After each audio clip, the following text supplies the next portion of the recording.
MS-13. Kidnapped, shot, and burned in his car by MS-13 gang members. The gang has committed 27 murders. Taking advantage of illegal immigrants. Machetes? That's their favorite weapon of choice. How close were MS-13 killers to your neighborhood? Closer than you think. For years, American families believed sanctuary policies protected communities. Local officials promised these laws only targeted serious criminals. Parents sent children to school thinking their neighborhoods were safe. Families strolled through parks without a second thought. Neighbors chatted over backyard fences, believing the greatest threat might be a basketball landing in their flower beds. But beneath this peaceful veneer, a deadly reality was unfolding in places like Nassau County. Maybe these were isolated incidents. You're not going to poison our children with your evil works and your evil doings here in Nassau County. An MS-13 gang member pleading guilty to 7 murders today. Prosecutors say he and others looked to kill anyone they thought was part of a rival gang. That's what many wanted to believe. Maybe existing law enforcement was sufficient to handle any potential threats. Maybe critics of sanctuary policies were simply exaggerating the danger for political gain. After all, our communities had police patrols. We held community safety meetings. We posted safe neighborhood signs. But while everyday Americans went about their lives, federal agents weren't looking the other way. They were building a case that would expose something far more sinister than random violence. ICE and FBI officials were piecing together evidence that painted a disturbing picture, one that challenged everything communities had been told about their safety. This wasn't about 3 criminals. This wasn't about isolated incidents. This was about a systematic infiltration of American communities by one of the world's most violent transnational gangs, MS-13.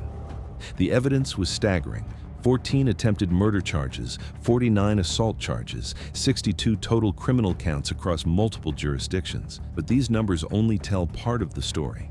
Let's be clear, MS-13 didn't stumble into American neighborhoods by accident. They strategically targeted sanctuary jurisdictions, knowing local authorities were prohibited from cooperating with federal immigration enforcement. They didn't choose these communities randomly. They selected them precisely because local policies created blind spots in law enforcement coverage. Take the recent ICE operation in New York City. 3 MS-13 gang members, not low-level affiliates, but hardened criminals with violent histories, were operating freely until federal agents stepped in. One had multiple felony convictions for weapons possession and gang assault. Another was facing charges for second-degree assault. The third had attempted murder charges. All 3 were illegal immigrants who had been previously encountered by immigration officials but remained at large. How does this happen? Federal agents revealed how MS-13 exploited immigration policies to embed cells nationwide. They recruited locally, targeting vulnerable youth in schools. They operated with near impunity, knowing that even if local police arrested them for minor offenses, sanctuary policies would likely prevent their deportation. They built criminal empires while officials claimed they were targeting only the worst criminals.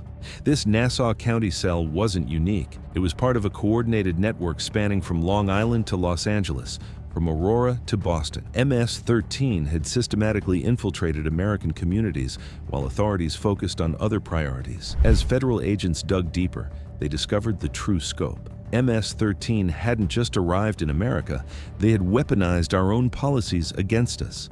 They studied our laws, they exploited our blind spots. They turned our own compassion into a shield for their violence. In many communities, MS-13 operated in plain sight.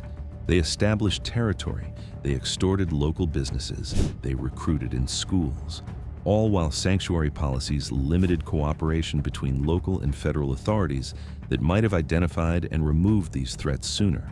These arrests are examples of the critical public safety work that ICE officers do every day to protect our communities, said Thomas R. Decker, ICE Enforcement and Removal Operations New York Field Office Director. The agency prioritizes public safety threats, particularly violent gang members who exploit gaps in our immigration enforcement. The Nassau County operation shattered the illusion that sanctuary policies protected communities.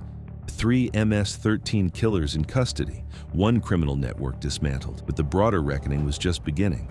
Local authorities who claimed immigration enforcement threatened community safety now faced a difficult reality.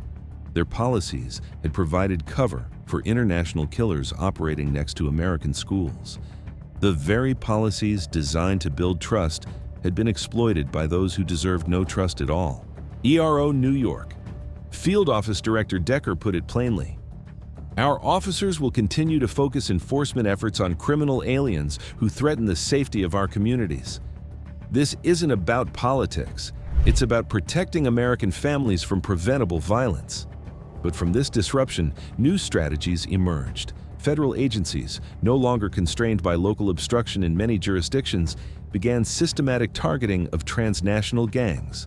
ICE's enforcement and removal operations targeted known gang members. FBI task forces mapped criminal networks. Joint operations brought coordinated pressure on MS-13 nationwide. Communities that cooperated with federal enforcement saw immediate results. Gang activity plummeted in areas with full cooperation between local, state, and federal authorities. Families reclaimed their neighborhoods. Children could walk to school without fear of recruitment or violence. The Nassau County operation demonstrates what's possible when agencies work together. All 3 gang members are now in ICE custody pending removal proceedings. Their removal will make the community demonstrably safer.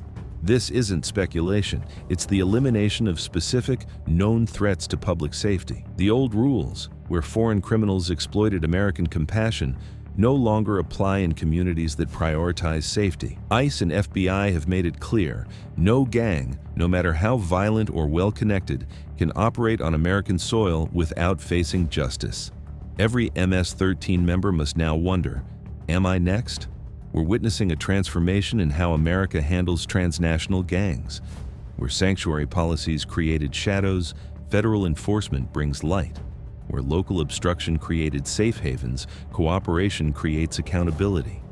Where communities once lived in fear, they can now live in security. This isn't just about MS-13. It's about every American community's right to safety. It's about whether we allow foreign criminal organizations to exploit our laws or whether we stand firm in defense of our neighborhoods. The DEA, ICE, and law enforcement can't do it alone. They need public awareness and support.